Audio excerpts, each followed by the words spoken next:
say thank you to the missions team and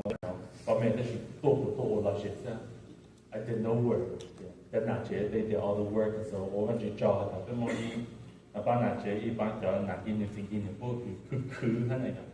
so that last song, just that's the day. So praise God for the tournament yesterday. There were a lot of people outside of our community of Warren.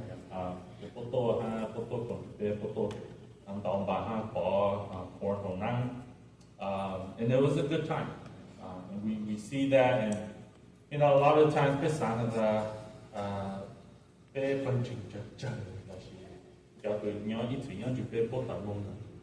but there is still this community around us.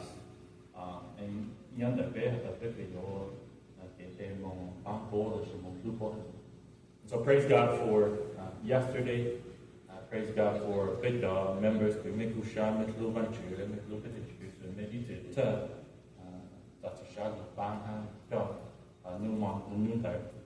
And so, and it's one of those days where we can take a step back and we get to observe what kind of church we really want to be.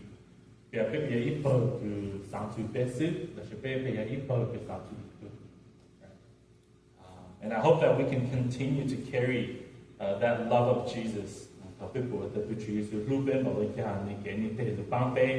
to help us, to pull us out of our sin. The prayer would be that we would be a church that imitates Jesus in that way. And so, last time, we were talking about going through this, at least starting this series of a missional life. We talked about Jesus' command to his disciples to wait and receive. And that their waiting and their receiving the Holy Spirit was the power of God coming onto them. That the disciples were not to move until they received or they were baptized with the Holy Spirit. And so today we get to see in the book of Acts these moments where God has fashioned his Spirit to fall not just on the disciples but on all people. And so the book of Acts, we're not going to stay in one section. We're going to jump into 3 different ones. And so hopefully you guys can kind of carry along. And so we'll be in chapter 2, chapter 8, and chapter 10. So if you guys have fingers, I hope that she make a leap day to bookmark some of those pages. Okay? But just understand that we are in the book of Acts. We're going to be in chapter 2, chapter 8, and chapter 10. And the reason why we're looking into these different parts is because in the book of Acts, the Holy Spirit falls onto believers 3 different times.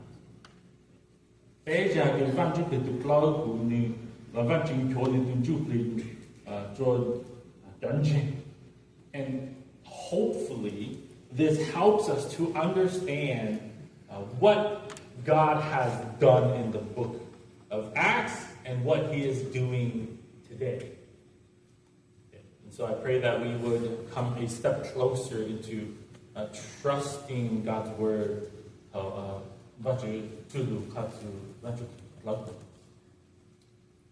And so let me pray for us in the bimmo. So let's pray. God, we thank you for today.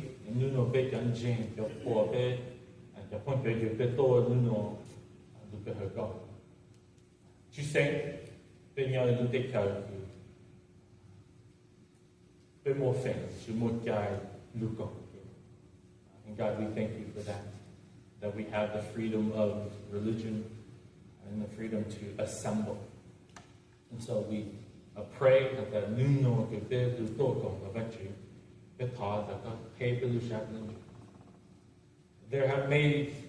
may have been things that has been going on throughout this week already. A lot of our students have been preparing to go back to school, to return to college.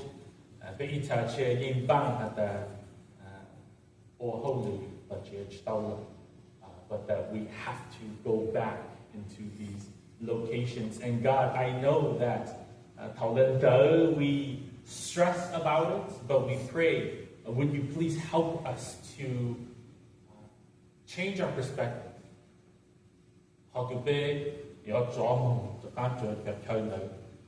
Would be an opportunity where we get to be a testament, where we get to be a witness of your power and your love to people who don't know you or who hate you. Would you please use us in those ways? And we pray for your word.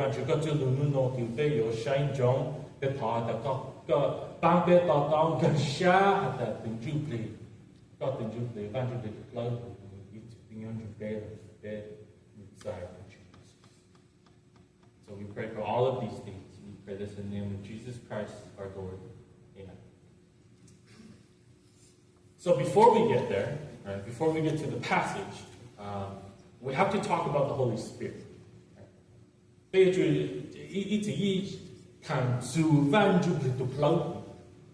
To understand who it is, right? Because when we read the Bible, we read that God created the universe. Right? And so we have attributed that to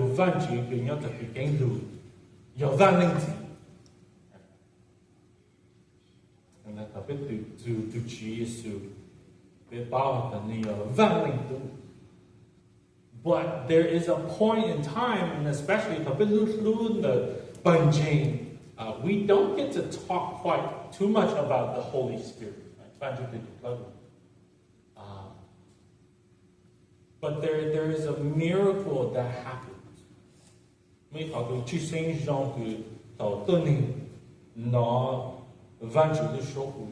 That there is this miracle that happens that not many people will talk about.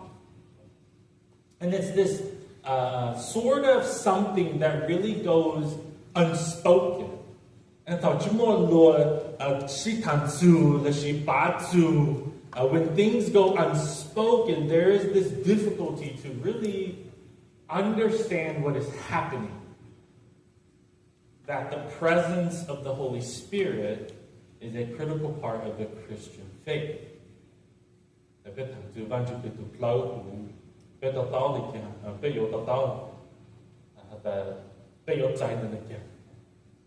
How do we receive Him?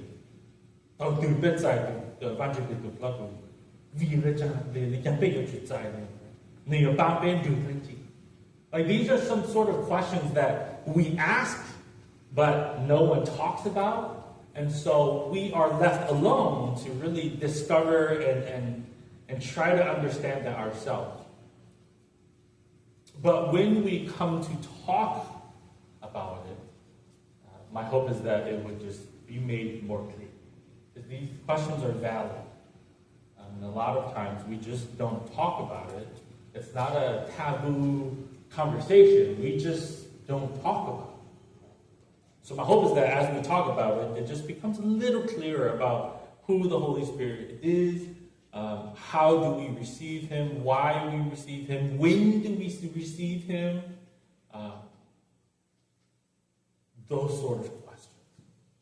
And so if we take and then we can accept some of these few notes that Scripture gives to us, maybe it would continue to help us.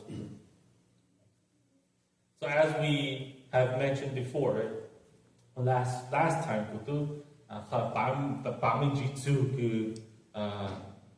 this fulfillment of the prophecy of God. That in the book of Joel, in chapter 2, at the end of chapter 2, God says to His people that He would pour His Spirit on everyone.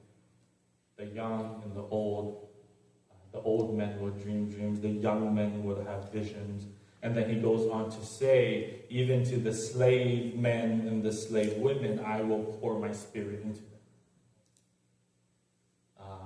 That was a prophecy that God had held for the people of Israel. And then in the book of Acts, we see this pouring of the Holy Spirit. Vaaj plig tu klau vaaj kyo ni ntsuj plig jo ni kyo haining na shi kyo in kya sha chu choose. And that was a fulfillment. That was a fulfillment of the prophecy of God. And so, in the Old Testament, God has moved to fill. Right? He has given kings the filling of the Holy Spirit. He has given judges the filling of the Holy Spirit. He has given prophets the filling of the Holy Spirit. And we will say, and I want us to understand that,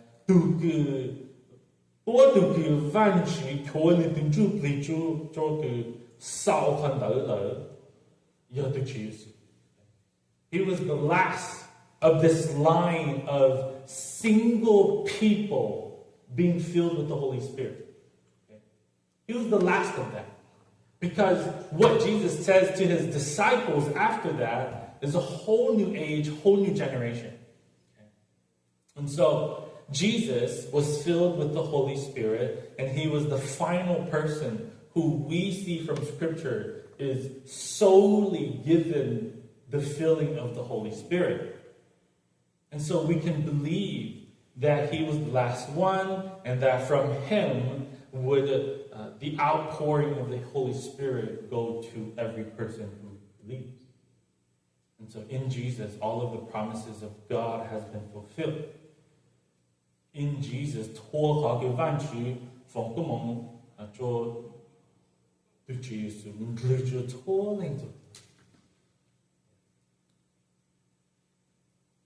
and sometimes it's known as the Spirit of God, right?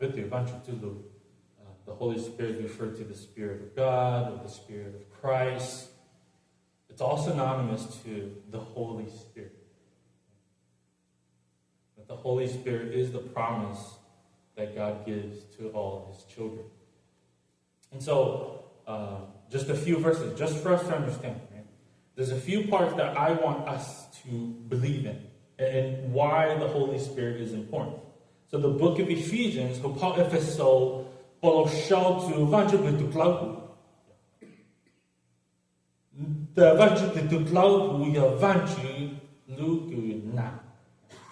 seal.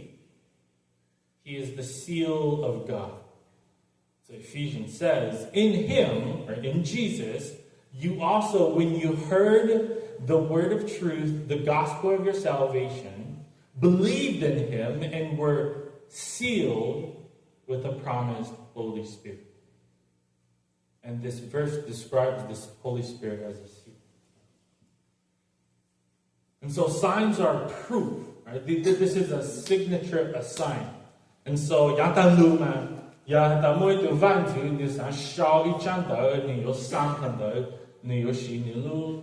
usually it's a ring, right, or some sort, and he would press his ring into melted wax, right? And then whoever it is, right? They would receive that letter and they would see the seal of the king.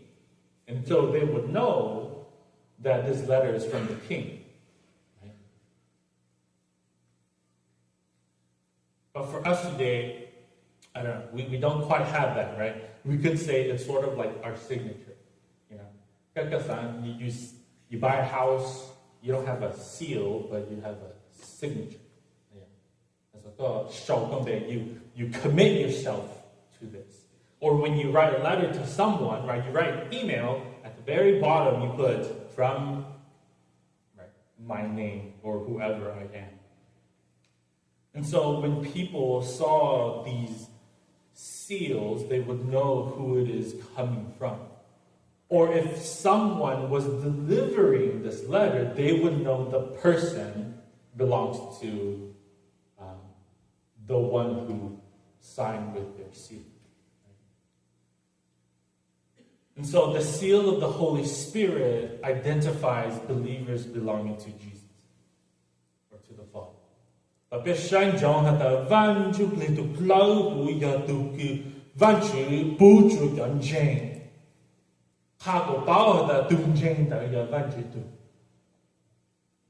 This is the power. This is the working. This is the reason for the Holy Spirit, so that people would identify Let's see, got your identify, got the king that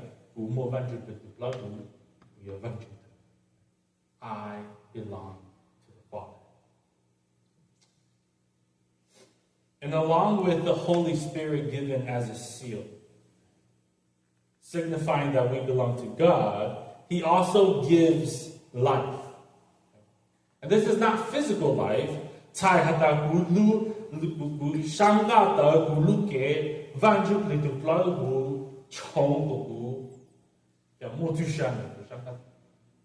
This is not physical life, right? But spiritual life. Because the Bible talks about being spiritually dead. There's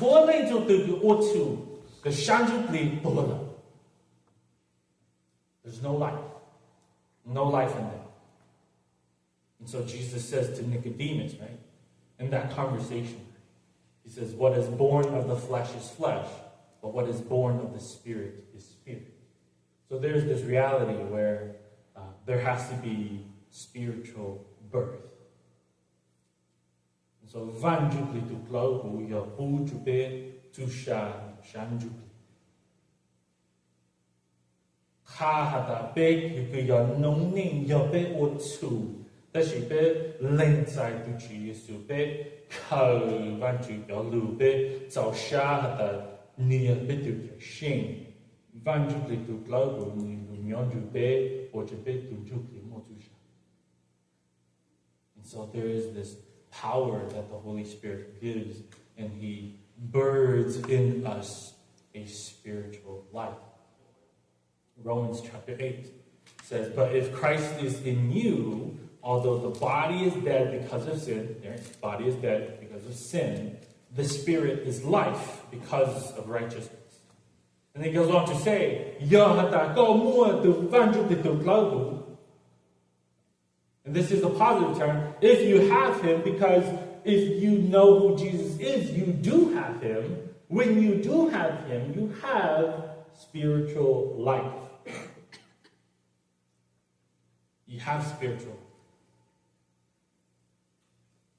And so when people receive the Spirit of God, we are given spiritual life. We become children of God. And I want to say this, right? We have to identify this very carefully.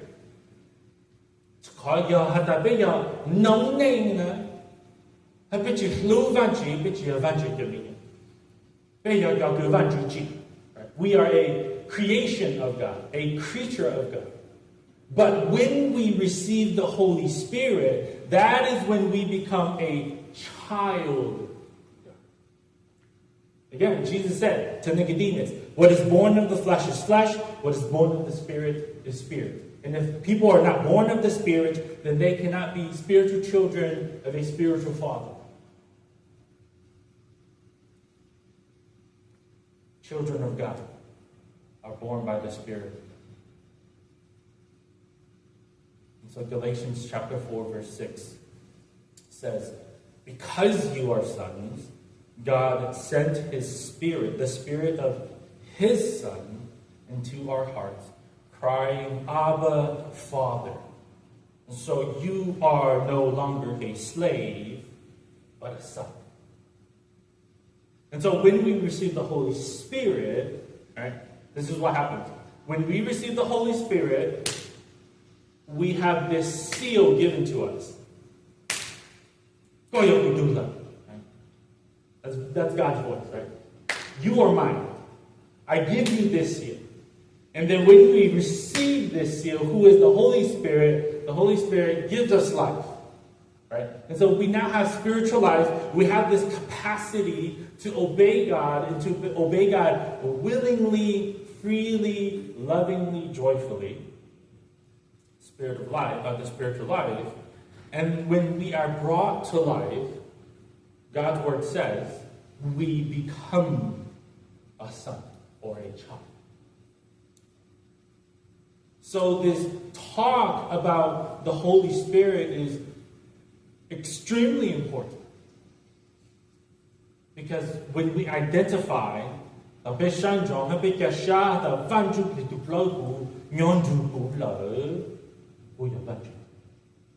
I receive all of the blessing that comes through the Holy Spirit. And the Bible talks about this too. The Bible talks about spiritual gifts.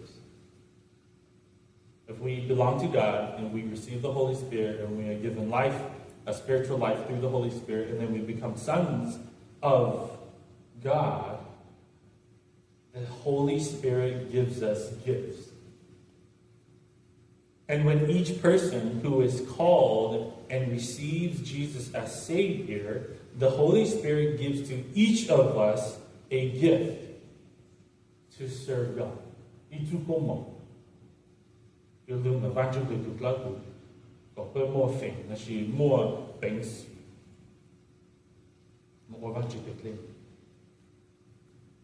so these gifts, these spiritual gifts, 1 Corinthians 12 talks about spiritual gifts. These gifts are used for the glory of God by serving the church. Spiritual gifts are not meant to benefit ourselves, but they are, again, given to benefit the church. They help draw people closer to God.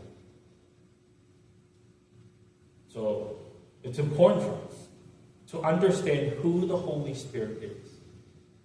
And these are just some baseline understanding. Like, and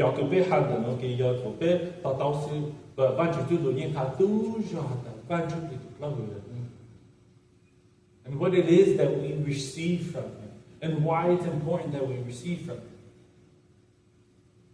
Because, like God promised, right, He pours His Spirit on all of His children.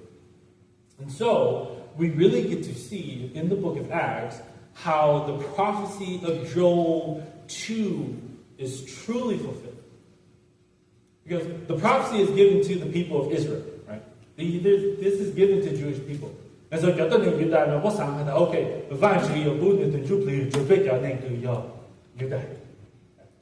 like to the Jewish people, they thought, okay, the Jewish people will receive the Holy Spirit. But when God says, I pour my Spirit on all, that word all is different. And so we should desire this willingness, this hope to want to understand who this Holy Spirit is. Both how He was revealed and also why it's important that we trust in the Holy Spirit. And so that's the talk about the Holy Spirit. Okay? And so you guys have been holding on to the book of Acts. So let's turn, right? Acts chapter 2. We're going to look into some of these verses and really see when the Holy Spirit falls on these believers. So Acts chapter 2. So we're going to read that. And that's the first one we're going to read. And we're going to see what happens there. So Acts chapter 2, verse 1 to 4. It says this: when the day of Pentecost had arrived, they were all together in one place. And suddenly, a sound like that of a violent rushing wind came from heaven, and it filled the whole house where they were staying. They saw tongues like flames of fire that separated and rested on each of them. Then they were all filled with the Holy Spirit and began to speak in different tongues, as the Spirit enabled. So this is the first one. That the Holy Spirit comes in power. And so the Lord's command for the disciples, again, right, these are the disciples, these are the apostles. The Lord's command for them was to wait for the baptism of the Holy Spirit. In chapter 2, in these passages, in these verses, we see them being baptized with the Holy Spirit. It tells us that the Holy Spirit came on them like flames of fire. it came down on them as fire. And so these were the disciples. They were the ones who trusted in Jesus' work. They were the ones who trusted in Jesus' message, and they believed that Jesus was the Son of God. And so this message was entrusted to the disciples to obey. And the filling of the Holy Spirit here, right, is not just, it is obviously, but it's not just an empowering of the Holy Spirit, but also as a sign where they become co-workers with God. In the New Testament, Paul writes somewhere where they are now co-workers with God. It's not so much that right, as workers, but they are co-workers. Co-worker,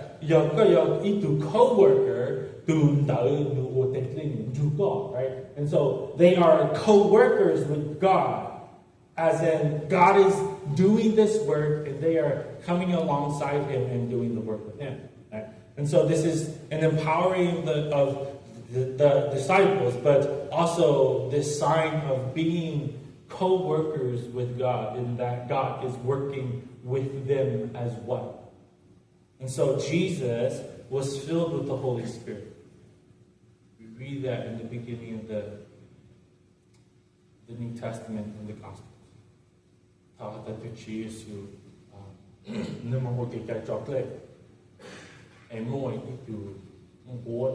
The Holy Spirit comes on him like a dove, and it rests on him. And so he is filled with the Holy Spirit. And we see here that the Holy Spirit comes onto them like tongues of fire, and they are filled with the Holy Spirit. Jesus did the work that God has sent him to do. The disciples were also able to fulfill the work that Jesus commanded them. Jesus was the acknowledged Son of God. And again, like we learned, the disciples, when you receive the Holy Spirit, you become a child of God. And so all of these things were beginning to transfer to the disciples. And so the filling of the Holy Spirit here at Pentecost was his entrance into creation. Like a permanence, right? Because in John 15, Jesus said to his disciples,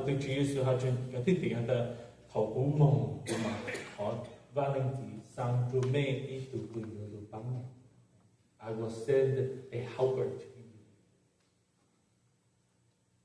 And so that helper, there was to be an ushering of the helper. And so it was here that the ushering of the age of the Spirit of God onto his people was happening. And so we see the disciples were the first to receive the Holy Spirit. How that power was initially displayed into the disciples. So if you guys take a chance and you guys read later in chapter 2, the people say, these are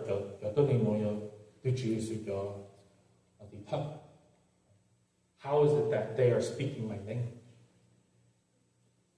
And so they begin to speak in tongues. That's the power. They begin to speak in tongues that they naturally were not able to or didn't understand. But because of the filling of the Holy Spirit, they were given this power to speak, which astounded, right? It amazed the people who were around there. And then Peter took the opportunity to proclaim the gospel of Jesus Christ who was crucified. And at the end of chapter 2, Luke writes that on that day, God had added 3,000 people to the believing in that place right there. And so signs of power accompany words of truth. And so that's what happened here. Again, we're going to move forward, right? So the next one, you guys have blocked chapter 8. Go ahead and turn to chapter 8. Acts chapter 8, right?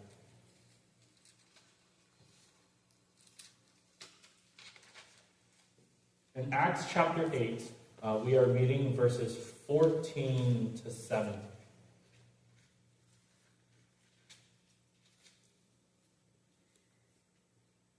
Verse 14 to 17 says this.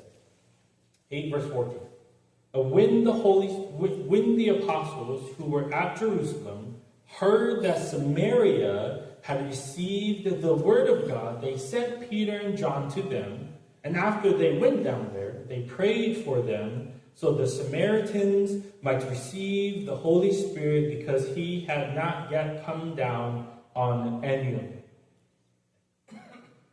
They had been only baptized in the name of the Lord Jesus. Then Peter and John laid their hands on them, and they received the Holy Spirit.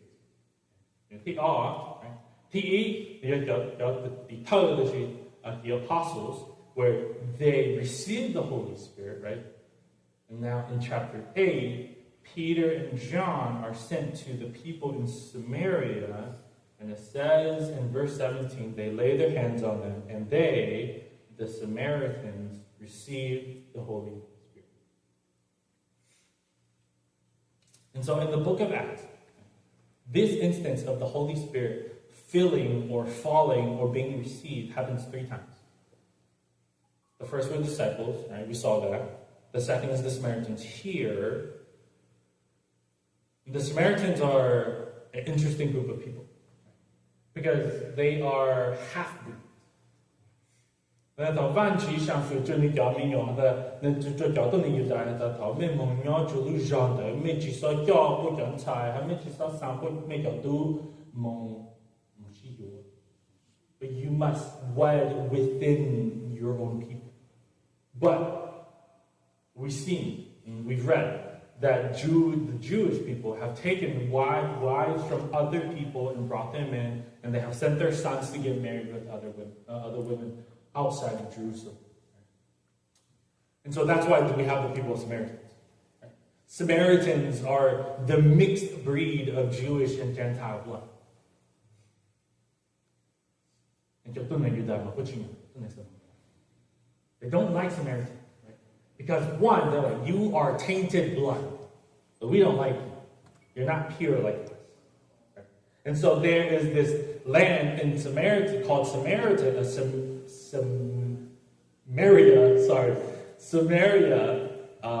where these half-breeds or these mixed blood Jewish people now go live. And in John 4, it tells us that the land of Samaria, no Jew will ever want to walk through it.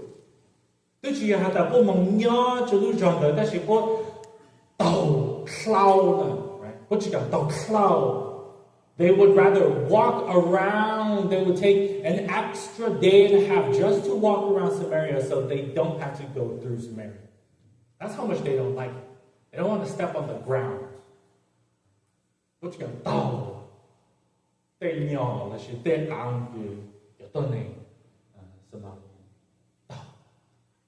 That's how much they don't like Samaria.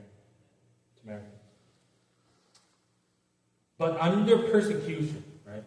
Under the persecution of the church, believers were scattered across.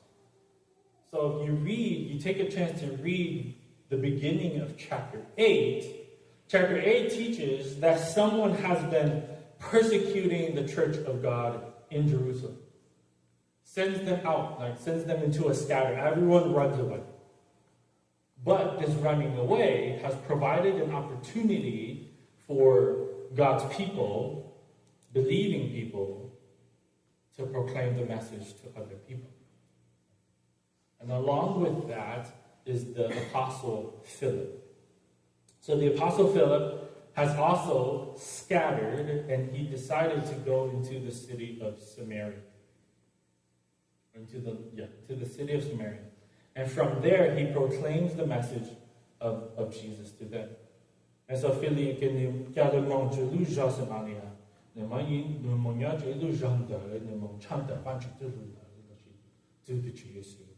and it is in that moment that the name Samadhi Sai.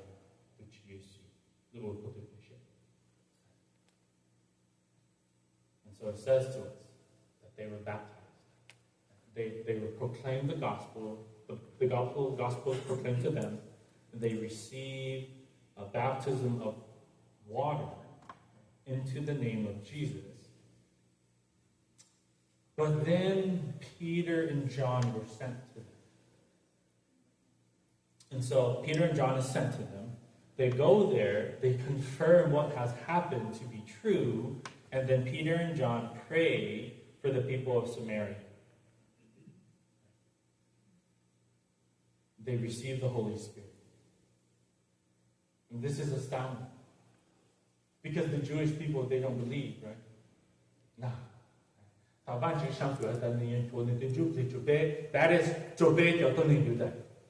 not for the Samaritans, or for the one who disobeyed God's rule, or for the one who has mixed blood. That's not for them. But the reality is, they have received the gospel, and they have believed. They have gone back.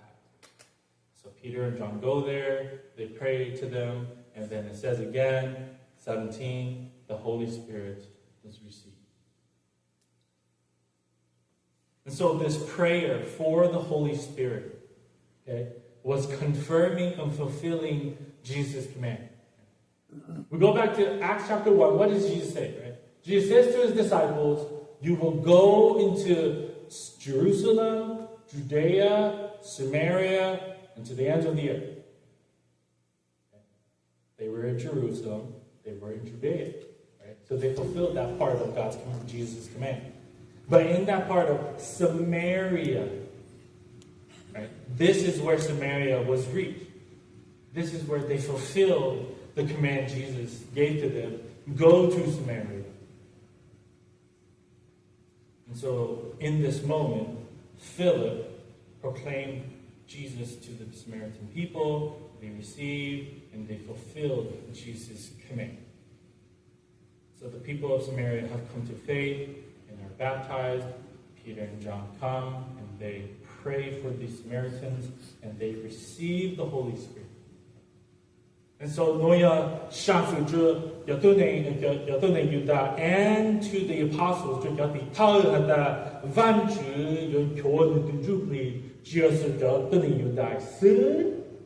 but the people of Samaria as well. So this is shattering their reality. Shattering reality for the Jewish people. And I don't know why it was like this, right? A lot of times we talk about this filling of the Holy Spirit and this baptism. I'm not sure why it happened this way, but the Samaritans believe, right? Again, right, going back to John chapter 4, Jesus talks to the Samaritan woman, and they're having this conversation. The Samaritan woman says, we actually go worship on the mountain. This is where we go. Jesus says, you worship what you don't know. The Jews worship what they do know. And he says, I am the one who is coming. I am that one. I am the Christ. I am the Messiah. And so how it happened, what we do know for sure is that when the Holy Spirit came to the to the Samaritans, the apostles has then fulfilled the command of Jesus to go into Samaria and proclaim the gospel. That the proclaiming of the gospel of Jesus goes hand in hand with the receiving of the Holy Spirit. And so the apostles were confirming more deeply the promise of Joel chapter 2. That it's not just for the Jewish people, but it is also for the Samaritans. They received the Holy Spirit, right? And what did we learn about receiving the Holy Spirit? When you receive the Holy Spirit, you become a child of God. So they are now children of God. This is fascinating stuff for them.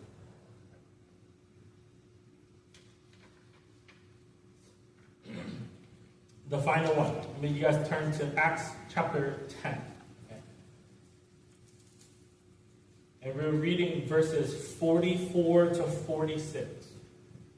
Verse 44 to 46, chapter 10.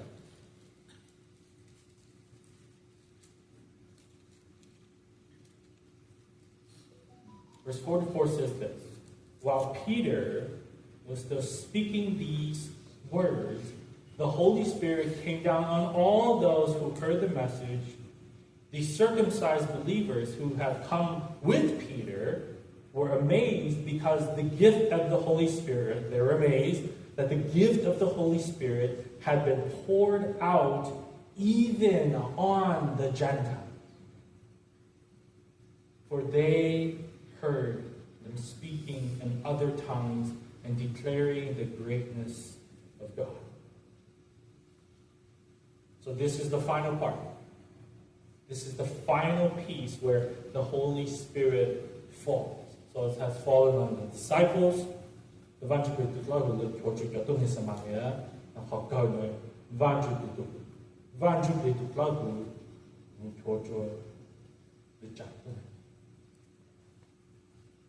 And this is where they fulfill Jesus' command.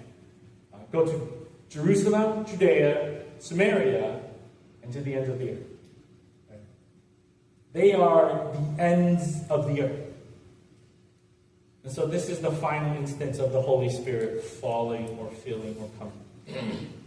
And so the story is, right, in chapter 10, there is this man named Cornelius. Right? He is a Roman official who fears God. New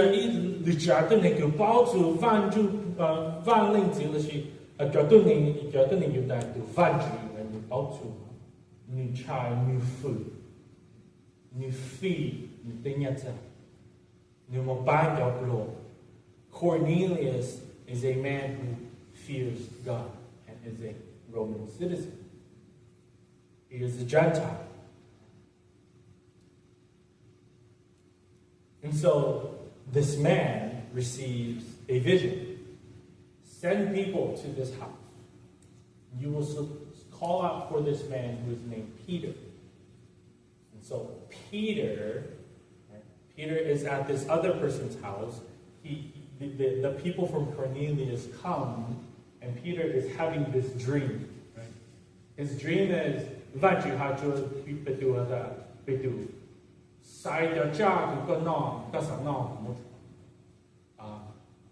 so he says, God, I will not eat anything that is defiled.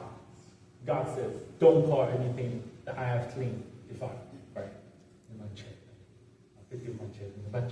So God says, choose. Peter says, okay. Right? So this happens like 2 or 3 times. Peter wakes up, he's in a daze, he's like, I don't understand what this vision is. So while he is waking up, these people from Cornelius come. Peter wakes up and he says, I'm Peter, what do you need? He says, our master has sent us to come get to you. Can you come with us? Right? And so, and so Peter goes with him. Peter goes into the house of Cornelius. And at this point, it says, people have gathered in his house. Okay? And so in Cornelius' house, there's already this gathering waiting for Peter to come. And so Peter comes, he proclaims the gospel of Jesus to them, and once they hear, right? And so this is before baptism.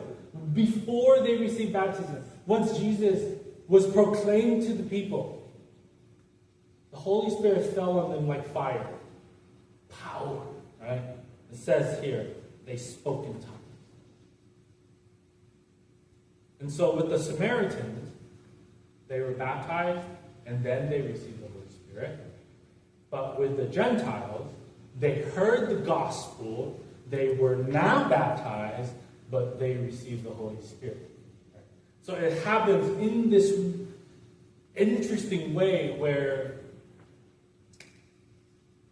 when the message of Jesus is given, whether people are baptized or not, right? But when there is this true acceptance of the gospel of Jesus, the Holy Spirit comes to the one who accepts it.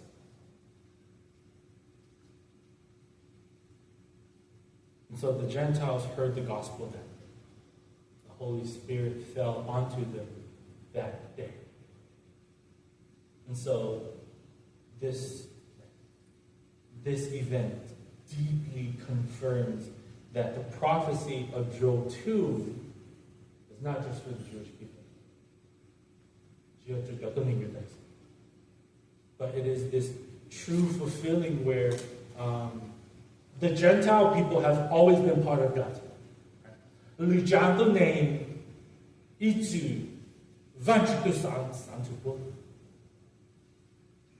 And Paul says this in Ephesians, right? In the book of Ephesians chapter 2 or chapter 3, he says, there is this mystery that is being revealed to me.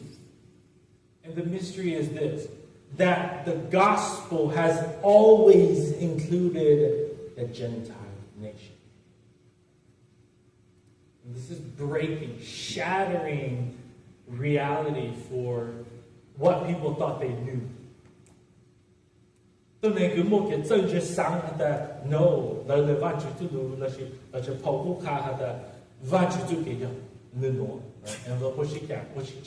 No, this is the way. This is the way. No, this is the way. This is the way. Right? There is this consensus where they think they know the will of God. We think we know the will of God. And it might shatter us here at Warren too, but sometimes we think we know the will of God. But when God's power is demonstrated, when the gospel is proclaimed, worlds are being shattered. Realities, perspectives, knowledge, wisdoms, all of these are being shattered through the work of God.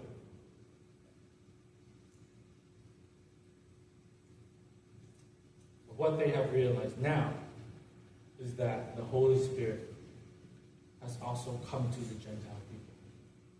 God is not out just for the Jewish people. He's out for every person. So the Spirit falling on the Gentiles is a clear sign that the Jewish believers and these people have come to accept God through the gospel of Jesus.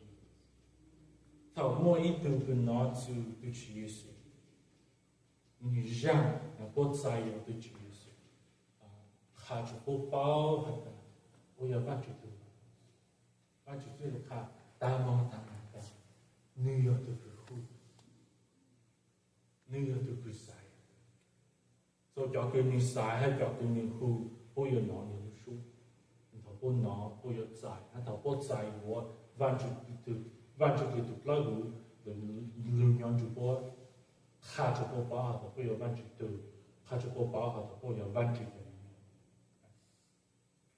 The work of the Holy Spirit is crucial.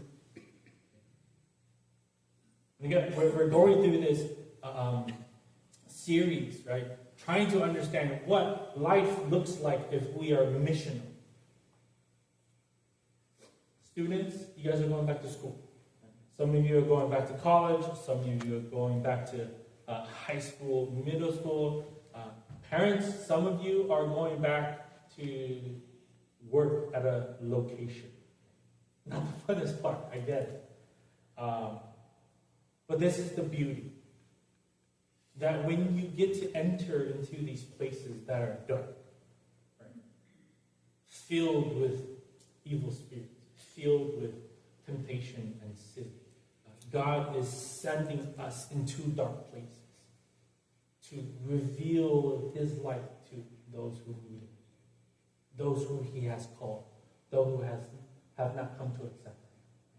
We are sent into those places so that we would walk with power in the Spirit and be a different reality where we are a child of God. And when we encounter people, we bring that power with us. And when people see, it's time to speak. Yesterday I said good things, good actions don't always send the right message.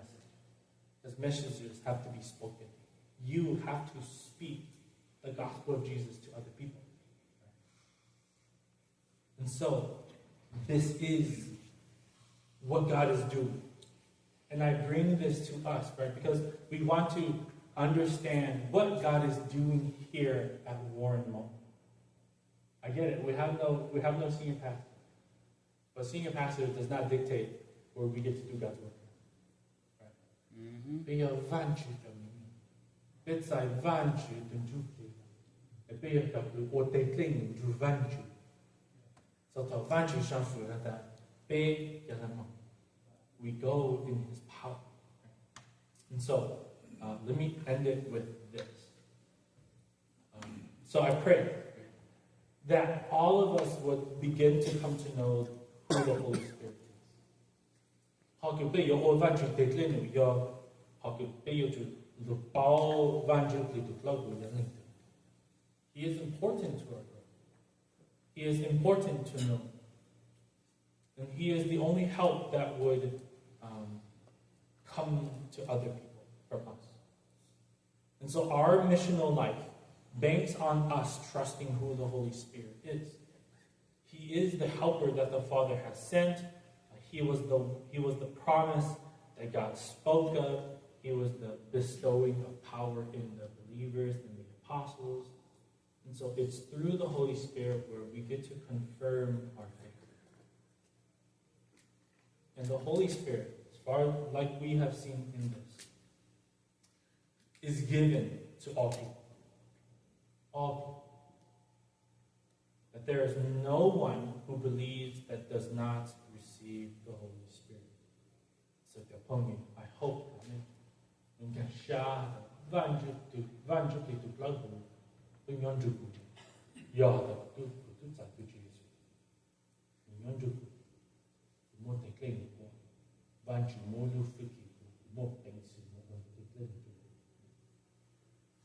and so I bring this to us because next time we get to talk about what it means for us as a church.